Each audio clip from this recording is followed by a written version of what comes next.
Kaloor stadium അപകടത്തിൽ 2 കോടി രൂപ നഷ്ടപരിഹാരം ആവശ്യപ്പെട്ട ഉമാ തോമസ് MLA GCDA പരിപാടി സംഘാടകരായ മൃദംഗ വിഷൻ എന്നിവരെ എതിർകക്ഷികളാക്കി MLA വക്കീൽ നോട്ടീസ് അയച്ചു.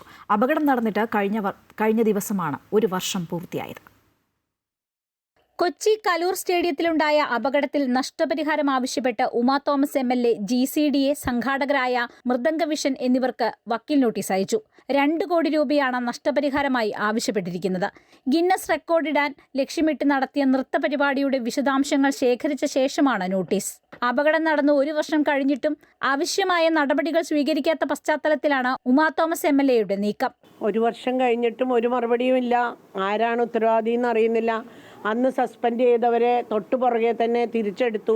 അതുപോലെ തന്നെ കോർപ്പറേഷനിൽ HIനെയാണ് സസ്പെൻഡ് ചെയ്തിട്ട് തിരിച്ചെടുത്തത്. എന്തിനാണ് ഹെൽത്ത് ഇൻസ്പെക്ടറിനെ സസ്പെൻഡ് ചെയ്യണമെന്ന് അറിയില്ല. അപ്പോൾ ഇതൊക്കെ നമ്മൾ സുരക്ഷയെ മുൻനിർത്തിയാണ് പ്രവർത്തനങ്ങൾ നടത്തേണ്ടത് എന്നുള്ളത് കൂടി ഊട്ടി ഉറപ്പിക്കാൻ വേണ്ടിയിട്ടാണ് ഞാൻ ഒരു കോമ്പൻസേഷൻ ആവശ്യപ്പെട്ട് ഇതിനായിട്ട് നീങ്ങുന്നത്.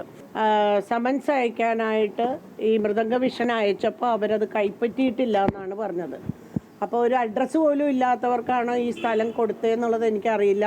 കലൂർ സ്റ്റേഡിയത്തിലെ താൽക്കാലിക സ്റ്റേജിൽ നിന്ന് വീണ് പരിക്കേറ്റ ഉമാ തോമസ് MLA 46 ദിവസം നീണ്ട ചികിത്സയ്ക്ക് ശേഷമായിരുന്നു ആശുപത്രി വിട്ടത്. കഴിഞ്ഞ ഡിസംബർ 29-നാണ് 12,000 പേർ പങ്കെടുത്ത നൃത്ത പരിപാടിക്കിടെ കലൂർ സ്റ്റേഡിയത്തിൽ താൽക്കാലികമായി കെട്ടിപ്പൊക്കിയ സ്റ്റേജിൽ നിന്ന് വീണ് ഉമാ തോമസിന് പരിക്കേറ്റത്. VIP ഗാലറിയുടെ അറ്റത്തുള്ള ഇരിപ്പിടത്തിലേക്ക് പോവുകയായിരുന്ന ഉമാ തോമസ് കാലുവഴുതി താൽക്കാലികമായി കെട്ടിയ ബാരിക്കേഡുകളും മറികടന്ന് താഴേക്ക് വീഴുകയായിരുന്നു. ബാരിക്കേഡുകൾ ബലമുള്ളതായിരുന്നില്ല. 20 അടിയോളം താഴ്ചയിലേക്കാണ് MLA വീണത്. അമൃത ന്യൂസ്, കൊച്ചി.